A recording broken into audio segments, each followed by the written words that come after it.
Welcome back to the show, and after a bit of a break, I didn't end up doing the free agency detailing that I would have liked to. There was just far too much in the way of free agency news for me to really cover that. The 2023 NFL Draft has taken place, and so we will begin looking through the initial evaluation of every player selected, beginning with the AFC East, as is tradition, and going in the order of the team's placement last year, which means this year the Buffalo Bills will be up first, and that, of course, means that we will be starting with the 25th overall selection, tight end Dalton Kincaid. And over here, already this kind of puts me in a pretty good mood of how things are going to go off the bat. And this is a pass-catching tight end very clearly. 16 touchdowns over the last 2 years. 1,400 yards. 106 catches. So he's been a pretty important piece of the Utah offense in the Pac-12. And as we will come over here to inspect the current roster of the Buffalo Bills, as we can see under the tight end category, the Bills don't really have anything here. Kincaid's really only obstacle to be having a starting role in this Buffalo Bills offense is Dawson Knox, and I don't personally believe that Knox is likely to withstand a challenge from a player who's actually capable of being an above-average tight end. So we will see now if Kincaid potentially has the ability to be that player. As we will come over here to the first highlight tab and start to take a look at the Bills' new tight end. I believe this is probably him down here. I could be wrong, but let's see. Bootleg out to the right. Yep, that's him. The catch made by Dalton Kincaid. First down and more. Into the red zone. All the way down to about the 14-yard line. They'll say he's down at the 13. Out for Rising. Throws for Dalton Kincaid. Juggling. Did he catch it? He did. What a catch. Down the sideline, Mitchell Price. Slide. Solid play there. Halftime report is Rising over the middle. Lining up as receiver, though, that's a bit of a hit or miss thing for me. Sometimes you get Jimmy Graham in his prime, other times you get Mike Gesicki. The second for Dalton Kincaid. Good short yardage target, though, right there. That's what tight ends are largely for, in my opinion. Why? It's why he does everything he does.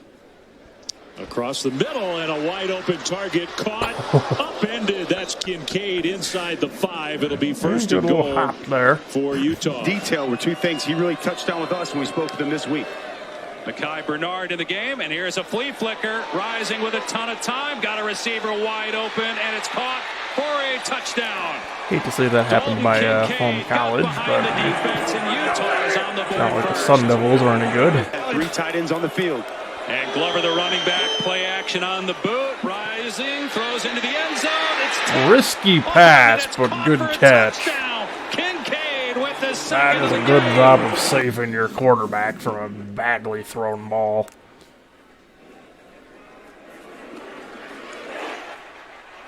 Yeah, overall, he seems like... My initial thoughts here is that Kincaid looks like he could be a pretty good red zone target. I'm not really seeing him do anything that I haven't seen Dawson Knox do, so that how that turns out somewhat of a 50-50 to me. But overall, this does look like a pretty good selection. I would say this comes down really to how much the Bills use their tight ends, if Kincaid can get around Knox, and potentially even how one of the players that we will take a look at in a couple minutes does. So, overall, decent first pick. I don't really see a absolutely top level guy here. What is it? 6'4", I would say maybe. Yeah, I would say that's right around where I like tight ends to be, 6'4", 6'6". So So we'll move along to the Bills' next selection. This one makes a little less sense for me, and this is offensive guard O'Cyrus Torrence. And it doesn't really make a lot of sense to me because the Bills seem to have a reasonable amount of guys on the offensive line with at least a reasonable amount of starting experience. It also only really looks like Torrence was a one-year starter at Florida. Let's see if I can pick him out of the crowd here also. What the... Should have a number 54. All right, so we're looking for 54 here. Him right here. O'Cyrus Torrence is a 6'5", 347-pound senior that transferred from Louisiana Lafayette and followed Billy Napier to Florida. He was an excellent player at Louisiana, being named to the first team All-Sun Belt before transferring, and his success followed him to Florida. Torrence has exceptional length to go along with his size. His 84-inch wingspan is in the 99th percentile across all offensive linemen in the FBS. His hands are also in the 97th percentile at 11 1/4 inches, and his arm length is 33 7/8, pretty decent for an interior offensive lineman. Torrence is at his best as a player when he could use his mass, natural strength, and physicality. In the run game, Torrence does a good job of getting a quick first step to generate movement along the line of scrimmage and create openings for ball carriers. Torrence is a high-motor offensive lineman that plays through the whistle and works to finish defenders.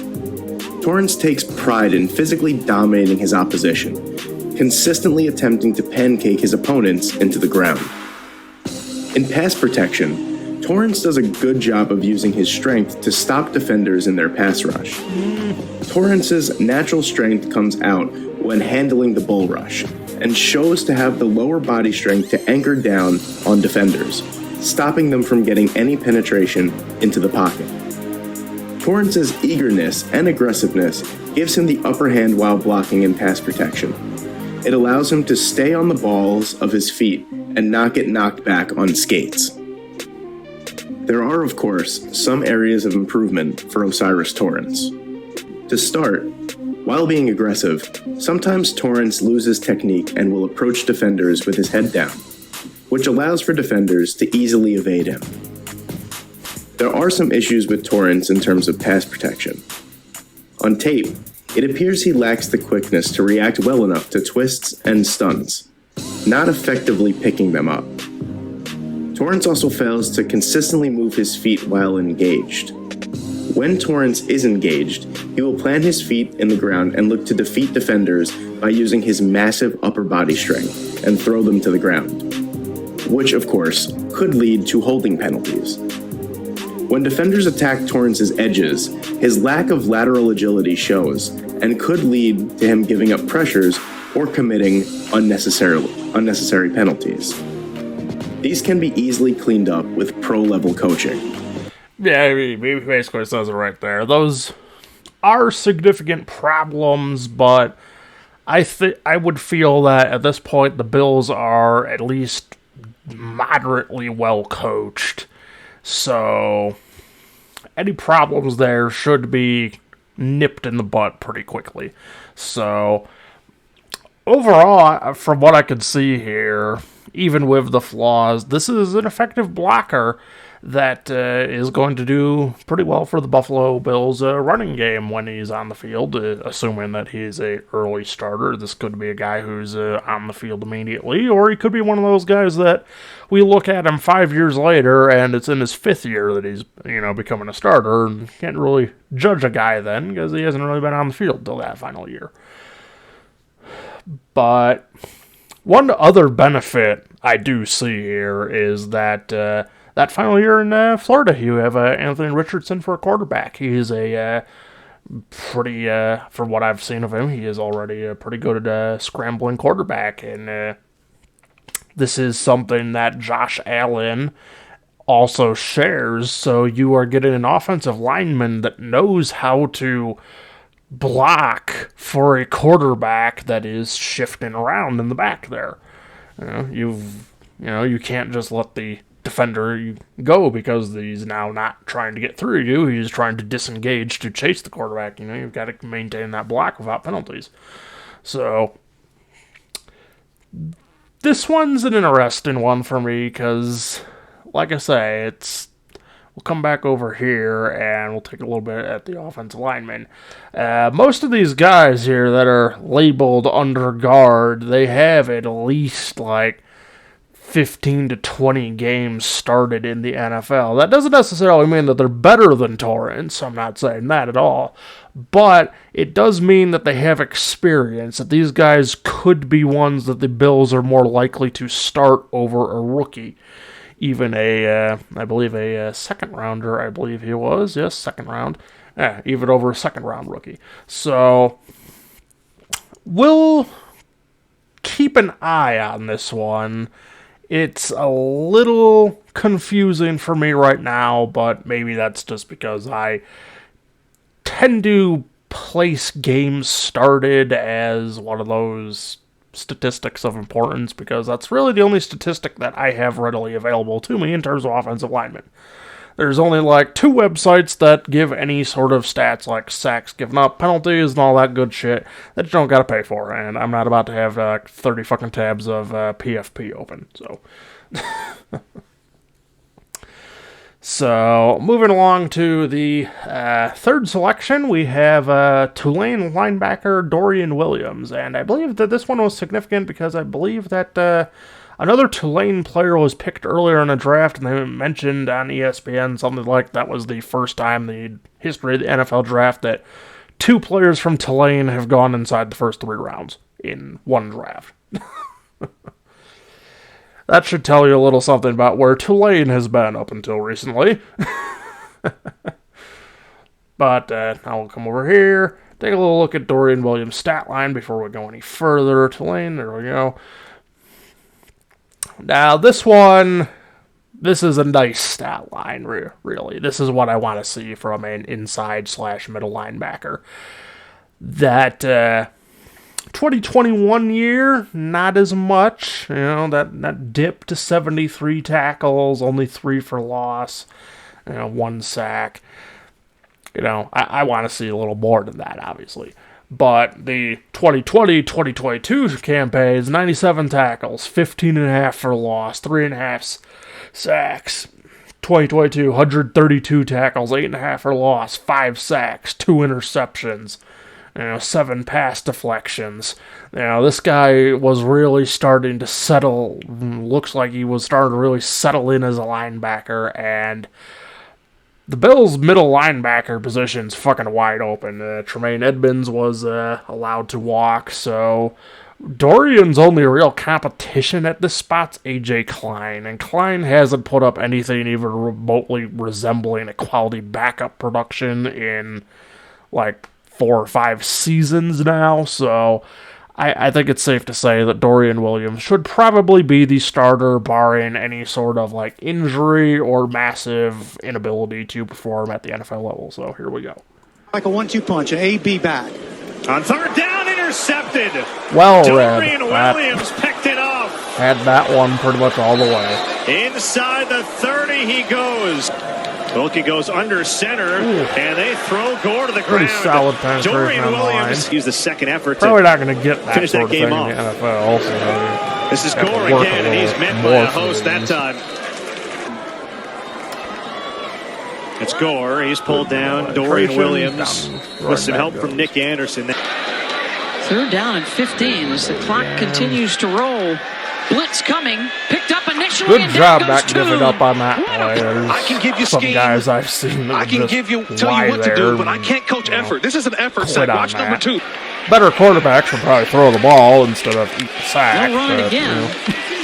Dana says he knows one thing for sure. For the green wave is Hennigan slings it downfield, and it's Good almost deflection. That probably should have been intercepted, Ducker though. look his way, and then the receiver screen the other way. Ivory. Well contained wrap by up. Tulane. Second down from the 4. And hauled down from behind. I haven't seen a penetration that quick. He actually wants to race a lot of guys on his team because he says, I got Lane.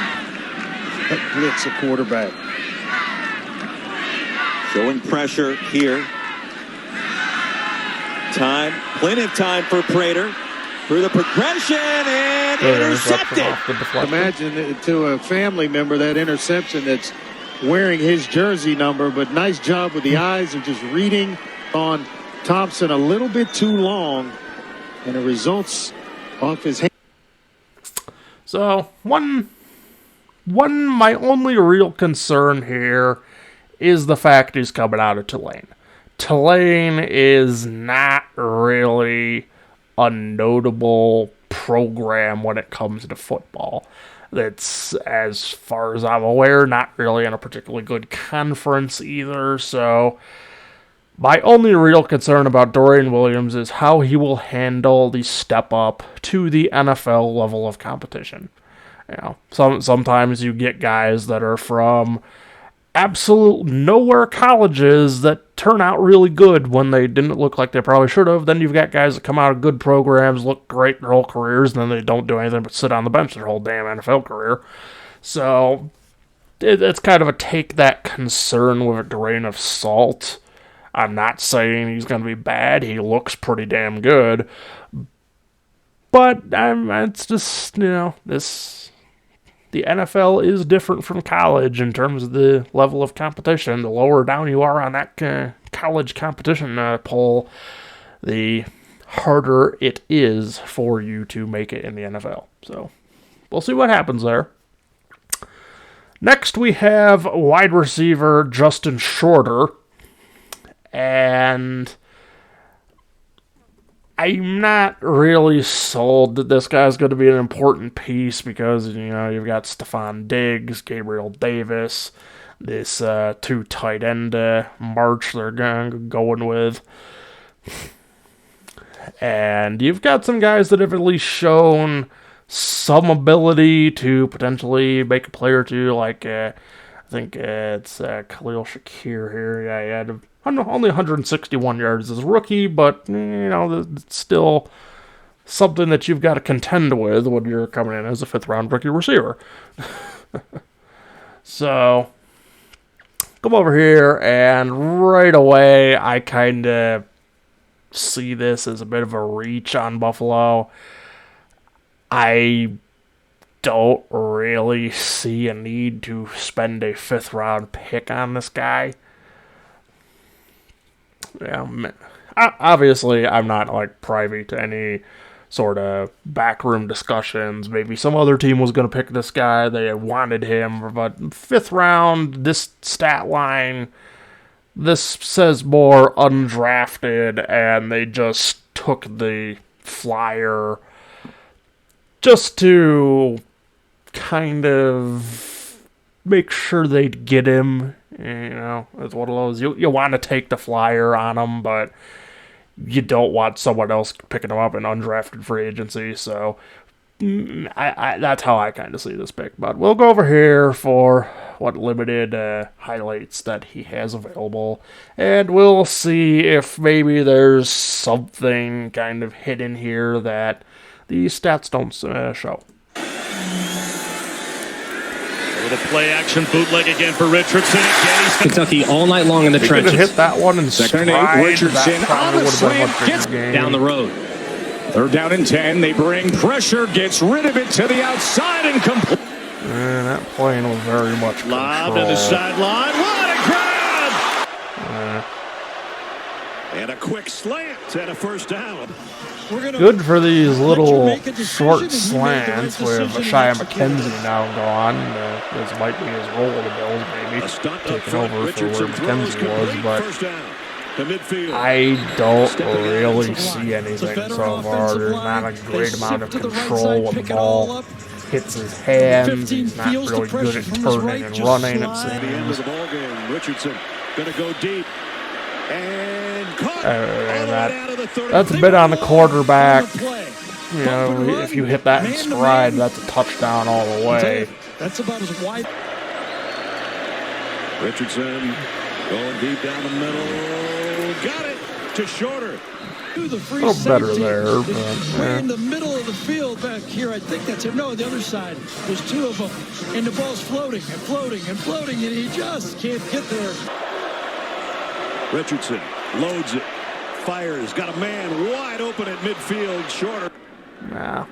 Florida's first offensive. Like I said, I think at most he's probably going to replace McKenzie, but I'd have to say the Bills probably have something more in their back pocket, so if you don't hear the name Justin Shorter again, don't be surprised. I don't think we're going to see him much again. Next we have another offensive guard, this one, Nick Broeker, and I only found a very quick YouTube short on this guy. There will be a lot of this. There will be players that I just can't find something to watch regarding. There will be players that I have trouble finding a statistical stat sheet for because they drafted them out of the FCS, and for whatever reason, if you're not from an FBS program, then your stats just aren't accurately recorded for people that do the sort of thing that I do, so. But here we go. Let's take a little look. And actually, before we begin, it's actually kind of pathetic that I can't find something on Broeker because this guy went to Ole Miss. Why the hell can't I find something of Ole Miss's offensive line? Like, really? It doesn't make any sense to me. And, you know, there's just, like, there's no good quality videos that aren't choppy edited to shit, blobs of nothing. Or but the overall point is, like I said, that's just, this is what I would expect from a school like, I don't know, maybe like UConn or something, you know, one of the really, really, really small, probably shouldn't even be in the FBS type of programs, but Ole Miss, it is a storied program. There's no excuse. You know, obviously there's copyright things and whatnot to be considered. This is YouTube after all, but there's no excuse for the schools like Ole Miss to be this hard to find information on their players. So 64 here. That the defensive player got taken for a ride.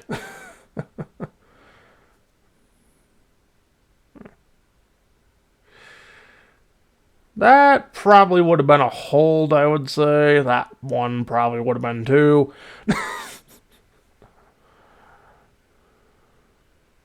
Yeah, this one's... He's even more of a project than the other offensive guard they took, so I won't be too surprised if Broeker's probably a bench warmer or cut fodder, but I will say this. This is going to be me kind of roasting myself here. I'm not that good at evaluating offensive linemen, so if Torrence ends up gone in 2 years and Broeker ends up the career starter, you know, to take it a little easy on me. Offensive linemen are a little harder to gauge for me. It's not really my specialty. I prefer to look at quarterbacks and other positions that have a bit more easily discernible traits to look at, I suppose you would say. So, moving along to the final selection, we have cornerback Alex Austin. I regard this as a complete throwaway selection. It's a corner on a team with a loaded secondary. Maybe you eventually need him if the injury bug plays hell again, but you've got Tre'Davious White, Siren Neal, Teron Johnson, Care Elam, Christian Bedford. You know, you've already got 5 guys that have shown to be serviceable at some level at the position of corner. So unless this guy is basically a clone of Tre'Davious White, I don't really think we're going to see him again. And as you can see, there's no highlight thing over here. That's because the only videos for him are by this channel, which is absolutely cancer to try and watch videos of. So I am just going to go ahead to a stat sheet, and that will conclude the Bills' day, basically.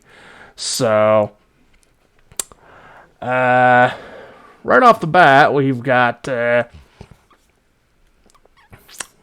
moderately acceptable amount of tackles here, though I would say in that last season it was bordering on what I'd consider to be something of a problem.